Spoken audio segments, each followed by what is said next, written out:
नमस्ते everyone, welcome to secret सूत्रास। तो सावन का बड़ा ही सीक्रेट महीना चल रहा है।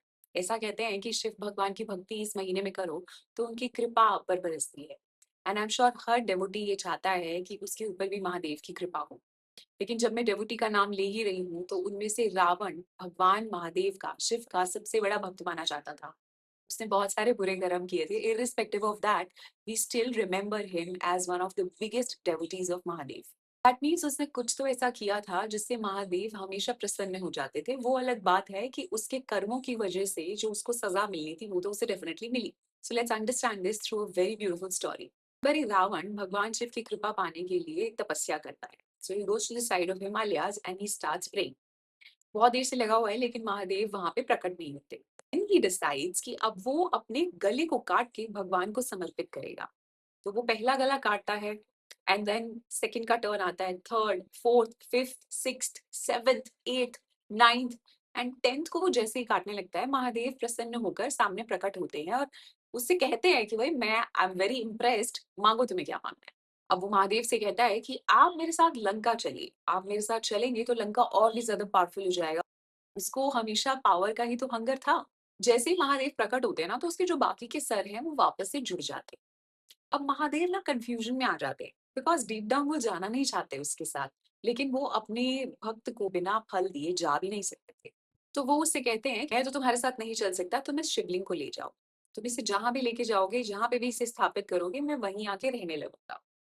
तो कंडीशन यही है कि इसे रास्ते में कहीं पे भी मत रख देना, बिकॉज जहां ये रहेगा शिवलिंग वहीं पर मैं बस जाऊंगा। यही एक कंडीशन। लंका की ओर जाने लगता है। अब वो रास्ते में जा रहा है और रास्ते में उसे मूत्र विसर्जन की रिक्वायरमेंट होती है। नाउ ही लुक्स अराउंड, वो अपने आसपास देखता है, वहां पे उसे एक छोटा सा बालक दिखता है जिसे वो कहता है कि तुम इसे थोड़ी देर के लिए पकड़ के रखो, तब तक मैं अपना नेचर्स कॉल कंप्लीट करके आता हूँ। बहुत सारी स्टोरीज, बहुत सारे वर्जन में ऐसे भी बोलते हैं कि वो बालक और कोई नहीं बल्कि स्वयं विष्णु भगवान थे। और कुछ स्टोरीज में तो ऐसा भी बोलते हैं कि वो गणेश जी थे। But right now that is not the concern, the concern is something else. So let's come back to the story. वो बड़ी देर से वो बालक जो है वो शिवलिंग लेके खड़ा है, रावण वापस नहीं आता है तो वो शिवलिंग को वहीं रख देता है। And that place today is known as Baidyanath Jyotirlinga. अब आप सोचो कि जब उसने महादेव की भक्ति करना स्टार्ट की, भगवान तब प्रकट नहीं हुए। लेकिन जैसे ही उसने अपने सारे सर एक एक करके काटे, वो जो सर थे वो कुछ ना कुछ सिंबलाइज करते हैं।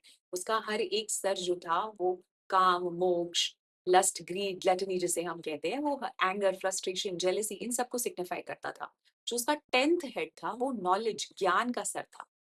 तो ज्ञान की जरूरत हम सब इंसानों को होती है। I hope the message is clear कि जब हम भक्ति करते हैं या महादेव को याद करते हैं, that is great, but transformation के लिए या फिर भगवान की ग्रेस के लिए, उनसे उनके पास जाने के लिए, उनके साथ एक कनेक्शन डेवलप करने के लिए हमें अपनी ग्लटनी, लस्ट, ग्रीड, एंगर, इन सारे नेगेटिव ट्रेड्स को भी उनको सरेंडर करना पड़ता है। So if we have our morning routine जिसमें हम 5 से 6 जोत भी जला रहे हैं, आरती भी कर रहे हैं, अभिषेक भी कर रहे हैं महादेव का, और फूल भी अर्पित कर रहे हैं, फल भी दे रहे हैं, बेलपत्र भी मैं चढ़ाती हूँ। लेकिन अगर मैं वापस ऑफिस जाकर से फिर से पॉलिटिक्स में इन्वॉल्व हो रही हूँ, किसी को नीचा दिखा रही हूँ, किसी और के काम का क्रेडिट मैं ले रही हूँ, अपने साथ गॉसिप में इन्वॉल्व हूँ, वो सब चीजें शायद मुझे भगवान के साथ नहीं कनेक्ट कर सकती, शायद वो मुझे भगवान के करीब नहीं लेके जा सकती। The transformation that we all are looking for needs to happen from inside। हम खुद को बदलना शुरू करते हैं तब महादेव के लिए हम एक स्पेस क्रिएट करते हैं where he can come and stay with us। एक चीज और भी है, जब महादेव वहां पे प्रकट हुए तो उनके आते ही वो सारे सर वापस से जुड़ गए। भगवान ने कमिटमेंट दिया कि तुम इसे जहां पे भी स्थापित करोगे मैं वहीं पे आगे रहने लग जाऊंगा, लेकिन तब भी रावण लंका नहीं ले जा सका शिव भगवान को। उसमें भी भगवान की मर्जी नहीं थी। तो भगवान ने भी ये जो पूरी कॉन्स्पिरेसी रची कि रास्ते में वो एक बालक को अपना शिवलिंग दे देता है, फिर उसके बाद वो मूत्र विसर्जन के लिए चला जाता है, इसमें भी भगवान की कॉन्स्पिरेसी थी बिकॉज भगवान स्वयं जाना ही नहीं चाहते थे इसके साथ। तो जब आप अपने मोह से वापस जुड़ने लगते हो, जब आप अपने लस्ट, ग्रीड और इन सब नेगेटिव ट्रेड्स के साथ वापस जुड़ने लगते हो, भगवान भी आपकी लाइफ से एग्जिट के लिए कोई ना कोई मौका ढूंढ कर निकल जाते हैं बाहर। So he leaves you when he sees that there is no honesty in you. So this was a very beautiful story I came across. तो अगर आप सावन के महीने में सच में भगवान की कृपा प्राप्त करना चाहते हैं, I think we all need to sit with ourselves, sit with the problems that we have, Sit with the things that we really need to change about ourselves. That is the whole idea of connecting with your Bhagwan. I hope you liked my story, and if you really want to listen to more such stories, don't forget to follow Sacred Sutras. Hare Krishna.